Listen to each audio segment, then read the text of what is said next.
Walk me through your emotions. We were just talking about it before we started this.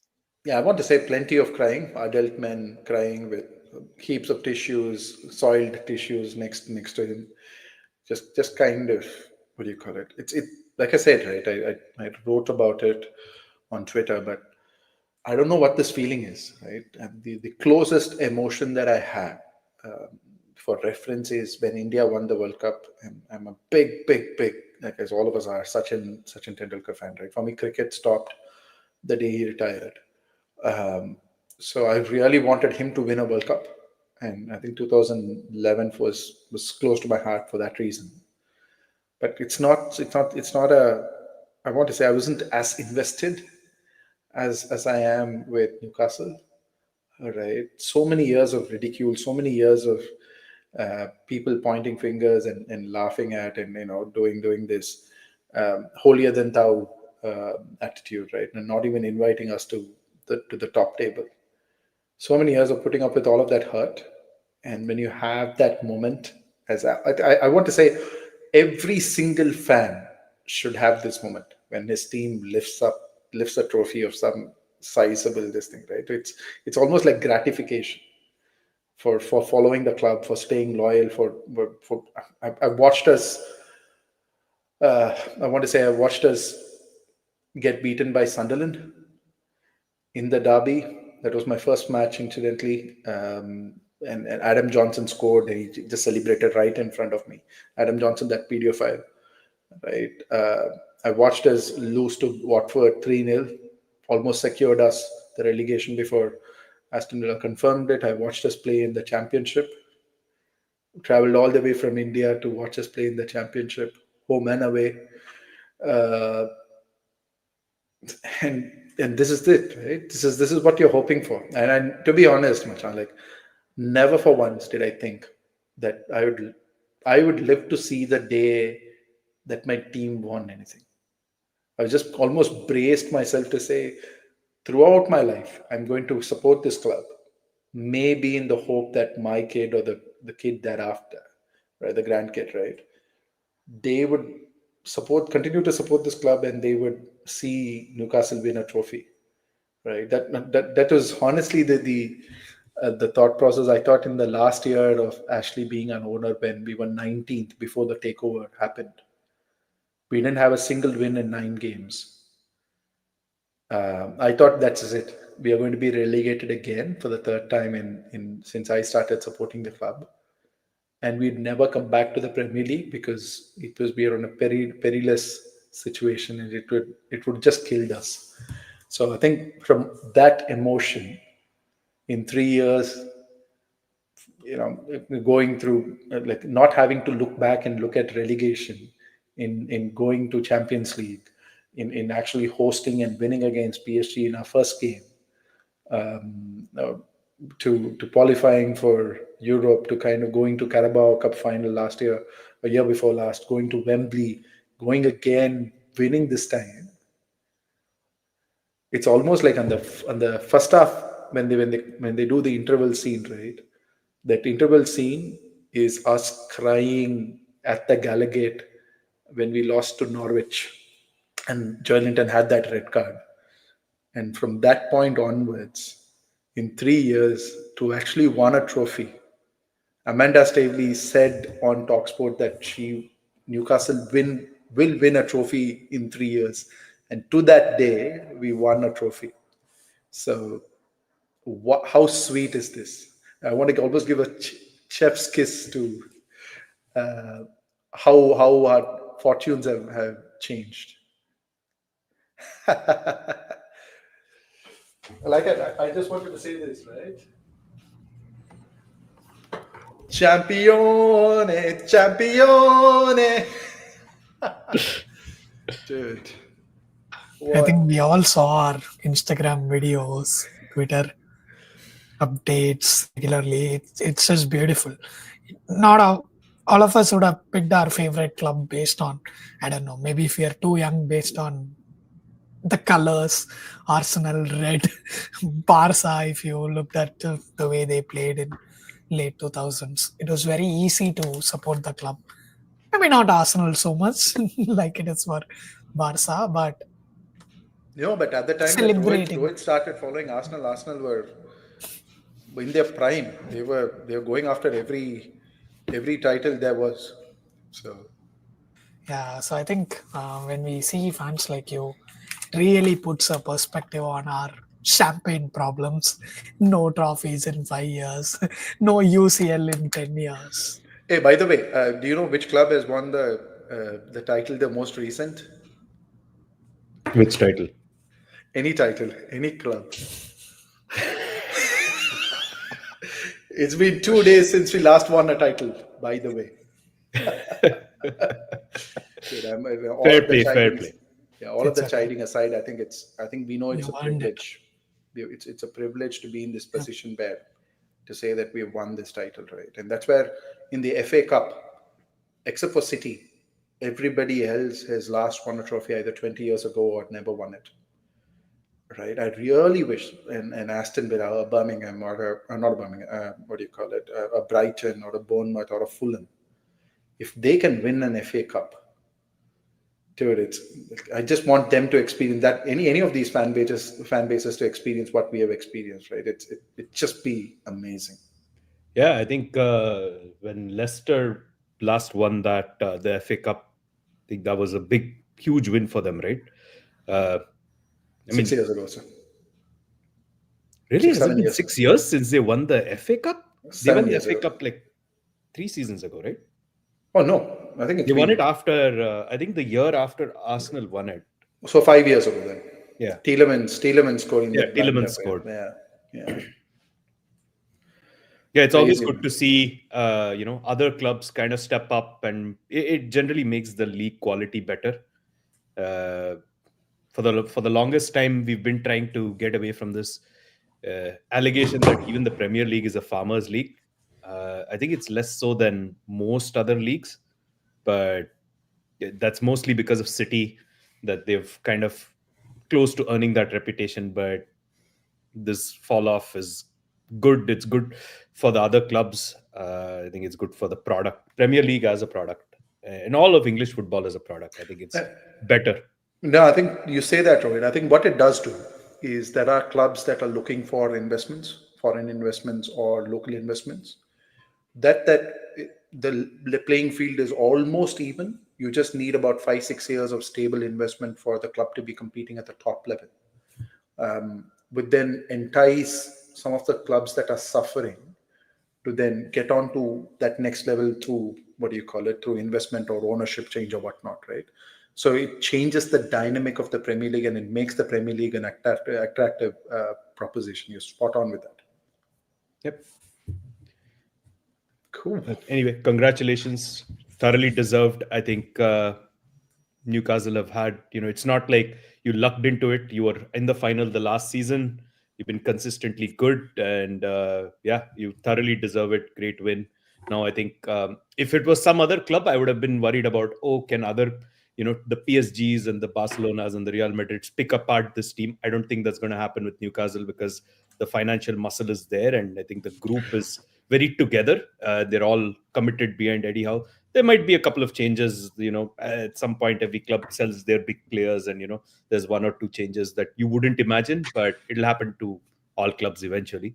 But yeah, so far I'm excited to see what this group can do. To that extent, I just want to say this, right? As soon as I think we got done with the trophy lifting and whatnot, right? And as a part of the shenanigans that followed thereafter, there was this moment where Sheikh Al Ramayan was asked to kind of lift the trophy, and he did lift it. The PIF chairman, he did lift it, and he just said, "Oh," he just lifted it, and he said, "That is the first of many. We don't want to stop with this. I promise you, we won't stop with this." Right, which is almost like a statement of intent that he almost kind of what do you call it, serenaded that statement to the crowd, right, in public viewing. And that I think there's been comms that came thereafter that Isaac is his favorite player, and I He's know my favorite player also. both of these clubs that you guys support are heavily after Isaac, right? Barcelona and Arsenal. Chris, as much as you say and you make these faces, I think I know you secretly adore him as much as all three of us do, right? And I think he's come out and said Isaac is not for sale. Whatever he wants at the end of the season, we're going to kind of put that money on the table and keep him here at least for another couple of seasons, is what I hear. So that if Isaac stays, Gimares stays. If Gimares stays, Tonali stays, Gordon stays. You saw how Gordon celebrated and how he felt. He almost was emotional at the end of the game because he thought the fan base will be unforgiving of him not making himself available for the final, right? Through that red card. He was, I think, the fan base sang his name throughout that celebration, and he almost kind of came to tears to say, I will do my best. And I think in the conversation that he had with Shearer, that after Shearer posted a clip, or he put out in one of the other blogs that he's part of, that all of these guys are staying. I spoke to all of them; they're all staying, right? Which, coming from Yeah, Shearer, that's you take it Mhm. at face value. Yeah, that's really amazing. Like Rohit said, this is not like a Leicester winning the league title campaign where you know the team is going to be picked apart by vultures. With bigger financial muscle, Newcastle is here to stay. This is definitely the first of many. You could dissect it 20 different ways what this means for football, foreign investments from Middle East. But I, I don't think we should in a lot of ways taint this celebration of yours for fans like you who have seen the club in second division, who have waited their entire lifetimes and probably gave up that you were ever gonna win a title. I think we should put all of that aside, any air of supposed controversy aside, and just like let you soak in this moment for what it And I is. think that is also the just thing to do. Yeah. So I think when it comes to moral justness, I think that I think you need to kind of look at it from the lens of what it means to the city. It means a lot. So Yeah. All right. Now let's talk about your rivals, Liverpool. What a week they have had. no, I think before we talk about the week in how it actually transpired for them, the game in itself, Mhm. I think there were a lot of cues I just wanted to kind of share with you guys and then invite thoughts, right? Which is in terms of Eddie Howe playing a bluff when we met Liverpool 3 weeks ago, going with a 4-4-2 formation, not playing Isak, not actually truly showing out his hand, playing target versus Salah, right? So almost kind of doing a bluff, right? Yes, it costed us 3 points, and Arsenal would what do you call it? Only be richer with those 3 points. But what it did do is almost kind of set us up for success during the cup final, right? And the second thing is we we prepared for this the set piece routine in actually going long, breaking their zonal marking. Let's be honest, they only considered one goal from corners this entire campaign, right? And that's with Ipswich in extra time. That we worked that out. The third part is the gameplay was exceptional, playing direct, not trying to build up from the back, completely opposite to what they had faced with PSG, right? In every sense of the word, we broke their press. We played long. We played for the second balls and the third balls, like what 90s and 2000s football was all about. Having great midfielders, great engines who are trying to kind of put everything into tackles and win those second balls. And therefore, as a resultant effect of it, almost cutting through all the passing channels to Salah, right? Just these three things that I wanted to kind of put forth to you guys, and then wanted to understand or hear from you what you guys thought about it. Yeah, I think that midfield battle is generally key. Newcastle have a very physical, technical midfield. I think Liverpool they're a little short in that area. They're a little, they play Gravenberg as that six, but I don't think he's a full six either.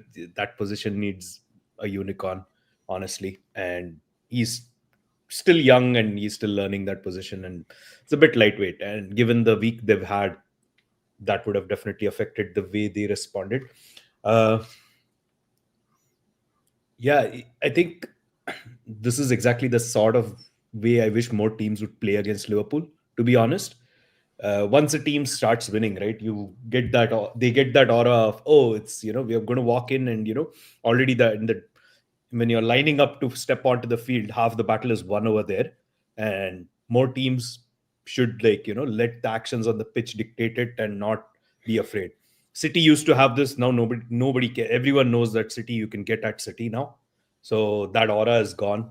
I suspect with next summer, if Liverpool don't adequately replace their people who leave, they're going to face the same thing. Like, they're going to be people who, any team in the league that they play, they might not have that same fear of Liverpool that teams once had. So yeah, it's great to see. uh, Isak is just out of this world, man. He's just out of this world. He's the best striker in the planet. Like I said, everyone loves him at this point. We'd all want him at our respective clubs. Rohit, do you still think 150 million euros is too much for Isak? No. We had It is. It is. It is. Just because, I'll tell you why. You paid a Not whole in- 100 grand for Declan Rice, and don't tell me Declan Rice and Isak are on the same platform. No. I'll tell you why. Declan Rice was worth the 105 million for us because it's a huge hole for us to replace in that midfield. So is your striker. Right. But I think given the other needs that we have, I don't think, is he, no, let me rephrase this. Is he worth 150 million? Absolutely yes. Will we pay that much for him? No. I don't think we should, just because we have too many things to do in the market this summer. So yeah, slight rephrasing of that. fair enough. If You could if argue but there are that said, if you give me strikers. if you if it's a choice between 150 million for Isak and, let's say, something like 70 million for Bruno Guimaraes, I'll probably prefer to take Bruno over Isak and fill that hole someplace else, Wait, because Bruno is available for 70M? there's some rumors. Apparently, if Newcastle Eight- don't get Champions, 85. there's a lot of ifs and buts. 85. I'm just saying a hypothetical. Yeah, but nobody is taking any player from us, by the way. Yeah, it's just a hypothetical. I'm just saying a if or situation, right? I think we're still going to just get Zubimendi, and we will probably get Sesko or something. Nah, Our big problem you're is not our big problem is it's not that the finishing is terrible. It's okay. I think our creativity is not as good as it needs to be at this level, and we need to refresh a bit of our midfield, especially with Partey and Jorginho leaving, and we needed one more person anyway in case Odegaard is inconsistent and he has some clear limitations to his game, which I think we need. I would rather replace that than spend 150 million on Isak. fair enough. So my take on Liverpool is the last two games is how we would have expected Liverpool's season to turn out, considering Klopp was moving on. You had Slot coming in, and there was this, or there is still this uncertainty around the futures of their core group. So if you take it from a macroscopic lens, this was coming for Liverpool, but somehow they avoided it all season. Played spectacularly well, and Slot, credit to him where due. But fatigue eventually caught up to them, and it was no secret that they were over reliant on Salah. And this stage of the season, considering how much games he has played, it's just unfortunate that two games is all it took for Liverpool's season to completely go for a toss. Derailed, right? But I think go ahead, Rohit. I've spoken enough and I'm more in saying the it's first 90 if minutes. the definition of derailed is winning a Premier League, I think I would like a derailed season as well. No, I was going to say this. I think to the extent where Liverpool have been slightly naive in the last couple of months in terms of that his core group is only 16, 17 players, right? And it's been pointed out by every other podcast, every other fan group that you have from Liverpool, right? That he's only used 16 or 17 people, and he's almost kind of reluctant on embedding the likes of Nunez. I don't think he trusts Nunez. He trusts Jota, but I think Jota can only offer what he can offer, right? And he doesn't really rate Diaz. He prefers Gakpo. So to that extent, bless you, Rohit. Right. To that extent, what you'd have is a set of overused, over-reliant players, right? In that starting team, starting 11. That, like for example, if you just take one Trent Alexander-Arnold out, more than Salah being absent, I think no matter what had happened yesterday, right, we would have kept Salah quiet because we had the game plan for it. We absolutely got it right. The challenge was we didn't have Trent that we had to worry about in terms of him putting balls behind Share and Burn. Going into it, the thing that I was most scared of is balls being played through Burn and Share or over them, and you have a Nunes, Salah, and Diaz attacking it with the Sobeslai joining in deep. That would have just killed us. That they didn't have that. Just one person missing from that starting lineup, meant that they were almost like 50-60% down on what they could, what on full potential, right? I think that's where I think Slot has missed a trick in terms of bringing in more players and keeping the core group fresh. He's played the same 11 across all of the Premier League matches, all of the Champions League matches, all of the cup matches. It's just too much for them to then be physically available for, right? Yeah, I think their own playing style kind of let them down. That it was not proper. It is not proper heavy metal football that Klopp played.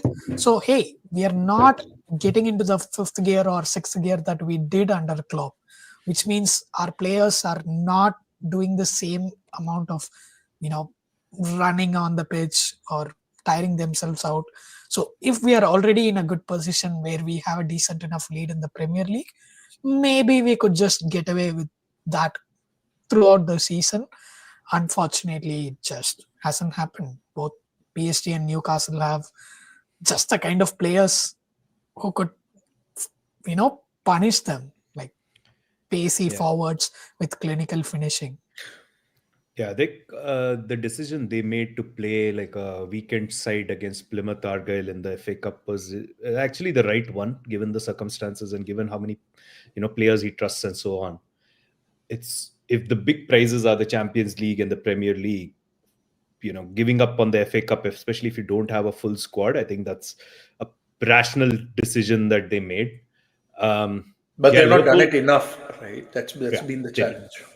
They did. I think if Liverpool, they've been really good. I'm not taking away from that at all. I think they've also been a little lucky that other teams have kind of fallen off, not been able to take advantage, and they have not suffered a crucial injury anywhere in their in their squad. Like you could say, Konate was out for a few weeks. Alisson On was that out for a injury few part, right? I think one thing that has changed is the way that Klopp plays and way that weeks. Slot Sure. plays. It almost kind of the press triggers are when it comes to a weakened, fullback or a centre back or a defensive midfielders, right? They have like three press triggers. If it gets to one of them only, they then charge. It's not like Klopp Yeah. and they were just It's running not all mad the for time. 90 It's not minutes. heavy metal football anymore, for sure. I think that's definitely a good adaptation that Slot has made, and it's kind of most likely won them the Premier League title. But if they'd had this week in like early Feb or something, we would have been having a very different conversation. As an Arsenal fan, especially, I would have been very excited. Like, remember, it was just 4 weeks ago where potentially the gap would have been 5 points, and then it went up to 15 points just because Arsenal lost and Liverpool didn't lose the games that they were most likely to lose points, like away at the Etihad and at with Newcastle. Yeah, So it's almost like they just had enough mileage to, yeah, that's pile exactly on it. misery for Arsenal and Yeah, then give up. that's exactly it. But Okay, it it might happens. be a harsh question to ask based on just two games, but because I've seen this pattern with Barca coaches, Valverde being the prime example, who's this classic league coach who can win the league with his eyes closed, literally, and not really cut out for the big knockout games, be it UCL or cup competition. Actually, Barca went out of the UCL and got thumped by, I believe, Athletic Bilbao, like just like Liverpool in a matter of the same week. Do you see any parallels? Would it be too soon to write off Arne Slot as this elite coach who can actually take them deep in Champions League, No, no, especially? it's way too soon. Way Yeah, too I think soon. it's He's yeah. a very very good coach in my opinion. Uh, yeah, Liverpool should just stick to him. I think the real question for me, and I've been saying it for a while, is to see what the recruit, how he identifies talent, recruits them, and brings Phones them them. into this team, and replaces someone like a Salah or Van Dijk or Trent. So I think that's the real question for me. Like outcome, I don't like outcome based analysis. Now, I want to kind of probably add a tangent to what Roy just said, right? Which is in terms of we almost spoilt by the Messi, Ronaldo, Pep, what do you call it? Coziness of being talented from a young age, winning everything from a young age, being on top of it for 20 years. That is, or from in Pep's case, building a philosophy, mastering it in year one, taking it up a few levels every single year that he's coached since, right? And winning everything under the sun. And or probably end up being the most successful coach ever. We are spoilt by that. These are once in a, not even a generation, right? Once in a million generation, model of coaches and players, right? Even I want to say, Klopp wasn't as successful in Mainz. All right, there were a lot of people that wanted to chuck him in year two. Same thing with Alex Ferguson. First 7 years, nothing to show for all of the progress that he made, to then becoming one of the most, probably the best manager Premier League has ever seen. Right, that is normal. Slot will still evolve. He's probably 6 months, 10 months younger than Eddie Howe, right? And he will continue to evolve, continue to kind of pick up these learnings. He's still in his 40s. He still has another 25 years to go, right? I think we should start putting labels and titles when they retire, not right now. And even when they retire, they shouldn't. But since you asked the question, I think we might almost be forced to put a title at the end of it. Fair enough. Fair enough. All right. So I think we have covered Newcastle and Liverpool in But depth. I Mhm. absolutely Of have to course. do it because today is Okay. our this week's our moment in the sun, right? Like literally, like the UK is finally shining Finally. today. Um, Burn, what a story, man! What a week it's been for Dan Burn, right? From actually 17, we are talking of Nwaneri being the one of the brightest lights to come out of London in the last decade. That guy was at 17 pushing trolleys in Asda, right? Uh, to now being who he is, to have actually kind of represented us in the Champions League, saving at least a couple of clubs from Yeovil, I think, from non-league football, to now being England's probably starting centre back next week, and to actually win us a title. What a story! Yeah, and he had a very, I think it was Dan Burn, with a very cute video with Miles Lewis Kelly, because Miles Lewis Kelly got his first Too England short. call up, and they're comparing heights. Lewis Kelly is what, like 5'9" or something, and Dan Burn is like, I don't know, Six, eight. seven. He feels like he's 8 feet anyway. he So it was a he very he cute did. video. Yeah, he did seem like 8 feet against McAllister, but yeah, sure. Good stuff. Just adding my 2 cents on Burns' journey, that reminded me of what Robert Downey Jr. said about Jeremy Strong. Of course, now we know him as the super successful Oscar-winning actor and all. Like, but when Robert won his Oscar in '93, Jeremy was sleeping in a bleacher, like outside from where the Oscars were taking place. For me, journeys like this is what you know like our escape mechanisms from reality, like whether it's football, movies, that is all. This is why we do these things, Yeah, this such is why. success stories, Yeah, fairy tales. Yeah, this is what makes us human, right? Yeah. In yeah. the hope that we all live in, when you see it kind of coming to life and seeing it achieve full potential. Mm, This is why we live, right? Yeah. yeah. So And good in the stuff. end, it is the hope that kills you. which then is a good cue for us to talk about Arsenal Chelsea. Yeah. Uh, Arsenal, I Chelsea. meant Maresca's Arsenal. hope, and not Yeah, yeah. Arteta's hope. I think our season was pretty much, it was more about consolidating that second place spot for us at this point, and all focus is on Madrid. It's our marquee game of the season now.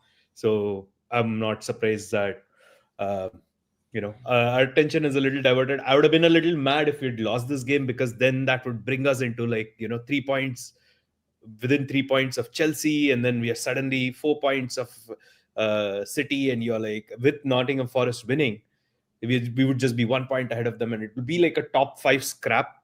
And I didn't want us to get into that while we are playing Madrid. I think this win really consolidated our position in the top three. I mean, Nottingham could still pip us, but that's fine. I don't think we're in a scrap anymore. We're pretty much a lock for Champions League next season. Uh, we went in with a forward line of Merino. Martinelli was back, which is great. He had his first start in like a while. How and many he left had backs first start. did you play? We played only one today. It's not ideal, man. I want us to play like 11 left backs one day. That'll be like the prime Arteta team. Give me 10 left backs and a goalkeeper. And No, the I goalkeeper could also be a left back. Alan Pardew once started 6 left backs in our starting lineup. He's also he had a fetish for left backs. Yeah, I think there's some stat which says that Arsenal have a much higher percentage of left-footed players than anyone else in the league. Yeah, and it's by design. It's like something to do with passing angles and stuff. So we recruit pretty specifically. I knew that he had Napoleon-like traits, Arteta, but I didn't know it was literal. Yeah, and I think he also has a thing for the name Gabriel. There are like three Gabriels in the team. His son's middle name is Gabriel or something. I'm pretty sure there is a Gabriella in his life whom he used to call Gabby. Funnily enough, I think Gabriel, one of the Gabriel, I think it's Magalhaes' wife is Gabriella. So yeah, here we go. Anyway, tangents aside, Chelsea. I'm not even gonna ask why you know that. Some Instagram post or something, I don't know. So hey, when you're inside the fandom, right, these are random things that come across you which you would never know about. There's definitely some trivia like this about Barcelona or Newcastle or Liverpool which I have no idea about, right? So anyway, I think Chelsea were really toothless. I mean, how can you spend like $1 billion or whatever on players and still rock up to the Emirates with no striker? It's either poor recruitment, or I mean, I have no idea how this is happening to them. Not that I mind, but it's just a shocking squad building, whatever you call it. What's his name? Cole Palmer. I don't know where he disappeared. Somehow, like these big games, he seems to, not show up. And all these comparisons with Saka for like Foden and Cole Palmer die out very quickly when it comes to the big games. I think Chelsea's most effective player was probably Cucurella, and that's just because he had one shot on goal, which Raya almost made a howler, and it went in. But other than that, they didn't threaten us at all. They had 0.35 xg. Our defense was rock solid. And yours was 0.8, by the way. Yeah, it wasn't great. I mean, I expect. We don't have anyone, right? We don't have Saka or Martinelli playing on the right wing or whatever. At least away with that. I would expect you guys to take a lot more shots. There isn't anybody to take the shots, to be honest. Like Merino is doing like the one part of what Havertz does, which is stand up, hold up the ball, win the aerial duels. He's really good at that. So he's slowly growing into the role. His header was actually brilliant. I don't know if he intended it.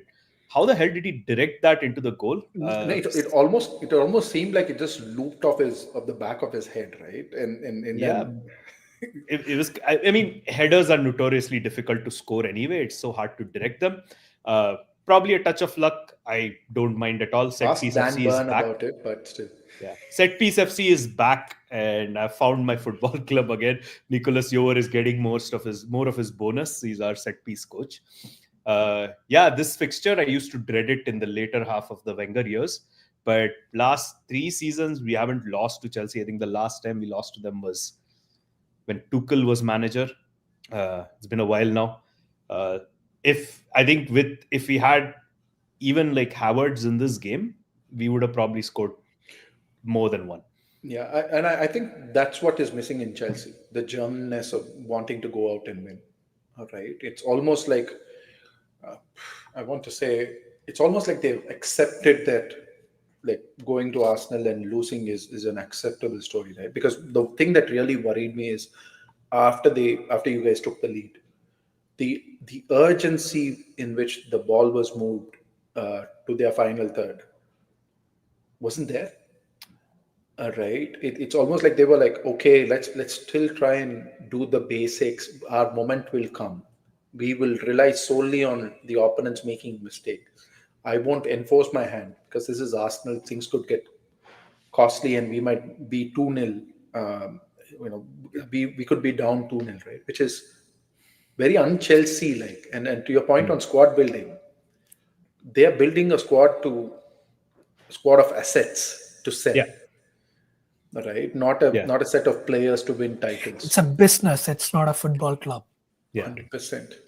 Yeah, it's they were getting up into the. We were happy to let them have possession, do the side by side passing, the donut of sadness that they do, and then there's no point. Like they didn't. The last time this happened, like they tried to keep pinging balls into the box, and you have Saliba and Gabriel. They're like, this is not even bothering me, and they're like excellent in the air. It takes a very special striker to get something against them usually in that kind of situation. So they didn't even try this time. They knew they were not going to get. They were trying to find some gaps. Funnily enough, they were trying to use Neto as an outlet, uh, but wasn't working. I'd also say that the fullbacks, Miles Lewis Kelly and Timber, had amazing games. Like Timber, it's incredible to see him, man. Like he was out in the first game of last season. He went down with an ACL, didn't play the entire season. He's back. He's played way more games than someone who's recovering from an ACL should ideally play because of injury to Ben White. But he comes up with at least a 7 out of 10 on almost every game he plays. He just locks the player down. And I think really in Arsenal's mind, we kind of played this to test out our strategy against Real Madrid. Like how would we play against them? Try to get some of these patterns of play going, because Saka is rumored to be back for the first leg, but even then he will probably come off the bench or something. 8th of April it is then. Yeah, so this is very likely. There were rumors that he might be back on the bench against Fulham on the first, but I really feel like this is probably the starting 11 we'll go with when Madrid come to the Emirates. And it was just kind of, they were trying to see, okay, let's just practice this and do something to see how we can handle Madrid. Not like they are even in the same planet right now, Chelsea and Real Madrid, in terms of attacking threat. No, but I think that's where I think in terms of when you talk about setup, right? I thought you would have gone with a fluid 4-2-3-1, where what do you call it? Almost the four attackers plus your wingers, right? Occupy high positions and almost you could have easily done it with Chelsea. You easily scored another 2 or 3 goals, right? Because they're very frail in their what do you call it, positional discipline, and so is the Real Madrid. Yeah, right? And if you're talking about what do you call it, your fullbacks having a great game on one-on-ones, them against Mbappe, almost kind of double timing with Vinny from the left, and Bellingham occupying that half space just in just outside the 18-yard box, and then you have what do you call it, Rodrigo from the other side, and then Valverde being a crazy rabbit that he is running everywhere. I would have actually thought about playing the 4-2-3-1, almost kind of in preparation to say, let's have a box here. And then my fullbacks or the wide men just track the players up and down. And I will create a position of weakness where Odegaard is one-on-one with, what do you call it? It's almost kind of push Odegaard on the centre backs, right? Yeah. Which yesterday he played with a 4-3-3, right? Or a 4-1-2. It's the more typical thing that he plays against in these, like, games that where I think losing would have a very big psychological effect on the team. So he wants solidity. But yeah, I mean, it was. I expected us to. I expected us to win. I kind of thought had an inkling it will be a bit of a snooze fest, and it turned out to be the case. It's just like right now What a everyone is. time to be alive as an Arsenal fan, where you can call a fixture against Chelsea as no Hey, fest. but same old Arsenal winning 1-0 again is the chant through the 90s that I've Yeah. heard in early 2000s, Yeah, right? So 1-0 to the Arsenal. That's like a very classic scoreline. So, yeah, I think Wenger has skewed the perception of what Arsenal used to be, a very defensively solid team in the 90s. But yeah, it was. I'm glad we have like the Chelsea title race conversations dead and buried already. I think they were dead and buried like a few months ago, the but only person that has been fighting your corner, Rohit, is Maresca. Interestingly enough, he's the only one that has been fighting since day one, saying we are not in the title race. Even when they had the chance to win and go ahead of Liverpool, they're like, "No, we won't win. We'll do everything that we can yeah, to not yeah, I be in don't, that I don't, title race." I really dislike that attitude in any coach. Just accept it, right? If you're in a title race, you're in title race. I think one thing I want to call out is Chris Kavanagh. Again, horrific refereeing. It's just like how bad can a referee be, right? Like Fofana, if you'd seen that game, he would have had like 5 yellow cards, and he eventually gets a yellow card for delaying the restart. It's like the most officious application of the rules where there can be no controversy that Chris Kavanagh prioritizes. These are instructions from Howard Webb. I mean, he was the guy who sent off Declan Rice for delaying the restart when he had the ball kicked against him. And here there's the guy who's stepping on Declan Rice, who's putting in like 3 or 4 bad challenges, and not even a yellow. It's Yeah, just like, tiresome. I want to say with Chris Kavanagh, it is not so much bias, but just It's pure incompetence. incompetence. It's incompetence. I'm not calling it bias. He is terrible. And I'm also surprised that I think it was Paul Tierney on VAR. I think it's a quirk of the rules where you can't suggest that you can give a yellow card, because I feel like that's definitely something they should change. Something may not be a red card in itself, but if it's like dangerous play, you should be able to. It's the job of the ref to put an end to it, because the Chelsea players were kind of losing their heads. They're getting like Enzo Fernandez had a couple of these moments. Caicedo is a rough player, and these guys need to be reminded that player safety exists. Yeah, Rohit, I think on that point, because you brought up yellow cards, it's something that I've been dying to say on some podcast somewhere, right? Is for all the accusation that Newcastle get, like in people calling them a WWE team, we have the You lowest do have number the of colors, Ajay. we have the lowest number of yellow cards this season, and it's by a country mile, right? And I think with the challenges that you're talking about, Rohit, and but interestingly enough, Arsenal is in the middle pack. Um, I want to say, interestingly enough, the challenges that you're calling is I saw some of the challenges, right? It's just these borderline challenges that you like. You know that they're trying to break up play in an ugly way, but it's not physical enough for you to grant a yellow card. You get what I'm saying, right? And I Yeah, think it's somewhere between Tonali, Joelinton, and Bruno Gimenez, all of them do it. It looks ugly. It Yeah. sees, where you feels ugly. Atletico Madrid won 2 league titles using that tactic. yeah. So I know I exactly think what you're talking about. yeah, I think there's a bit of selection bias to it also, right? Because I don't think you can. Refereeing is a hard job. It's hard to 100%. have like no two challenges are exactly alike. You have to make judgment calls and things like that. But I feel like if it's a question of if it's like rotational fouling is a thing, like that some teams do it more effectively than others. I think Newcastle are really good at it.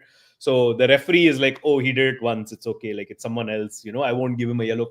Like you can game the system, so to speak. Every team does that. I'm not saying it's just Newcastle who does it. Rotational fouling is common. But when you see a player like Fofana yesterday do like 3-4 times do the same tackle and same kind of dangerous challenges and not even cautioning him, I think that's like you're putting the other team's players at risk. And I don't think that's acceptable. And Premier League refs have been doing this for a long, long time. And I feel like they should have like a good standard that they should just be better. They should just hire referees from outside of England is what all I'll say. No, 100% agreed. And I think on that point, I think I know Chris has been pinging us on the side to end the podcast in two, but I think we'll just. Thanks for I just outing wanted me, to by quick. the way. That's all right. I think we are just a honest bunch of lads, right? But I just wanted to say what it does do is puts jeopardy, or adds jeopardy to Chelsea's Champions League qualification run, because Champions League is everything for them from a monetary standpoint too. Right, and it just adds jeopardy to that, and that there's a possibility that I think we have qualified for Europe now by virtue of Yeah. winning I think the Conference League is Conference League. guaranteed, Yeah, right? yeah.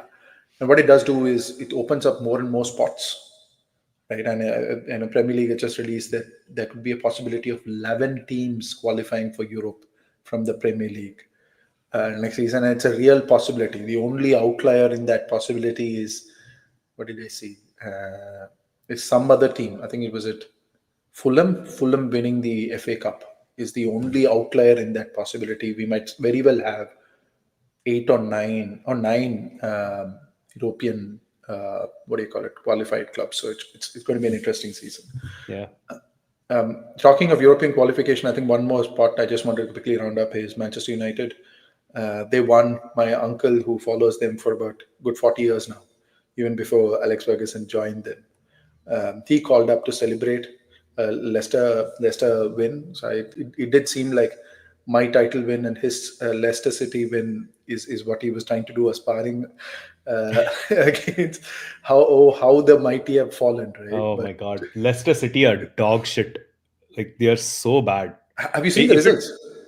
3-0, 4-0, 3-0, 4-0, 5-0, 3-0, 2-0. They haven't if scored a it not single. for if it was not for the fact that Southampton exist, they would have been so. I would have made fun of them so much. I don't even feel like making fun of Southampton. They're so bad. So I think But I still feel I don't know. Are they going to beat the Derby County record? Do you think? I don't think they will. no, But no, no. I don't think so. yeah, No, but but it's so bad. to the extent where I just look at Leicester and then think, should they bring back Cooper, right? Because Van Nistelrooy has just found himself out of depths completely, right? So, Yeah, and it almost kind of returned a favor to Manchester United by Hmm. letting them win 3-0, giving them the confidence. yeah. Yeah. Any day when Ruud van Nistelrooy is having a bad day is a good day for me. Hi, Martin Keown, missed you.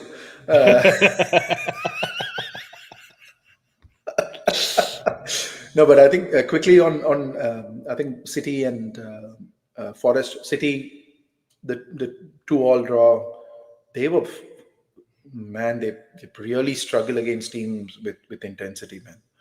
Brighton were just, oh my goodness, Mitoma, the game that he had that day was he was just kind of the blades were just kind of burning. That's how on fire he was. They had no answer to him. Baleba was exceptional. The intensity was killing City by they couldn't keep up. That said, I still feel like Brighton should have just taken the 90 million that or whatever that Al Hilal offered for Bitova. He's great, but not a. I wouldn't pass up 90 million for that. Yeah, it's But who just that they knows if he haven't. gets them Europe, might be worth it. Yeah, they have a good outside chance at the Champions League. Also, their fixtures are also favorable from mid April. I think Yeah. the last place that I really wanted to talk about is Forest.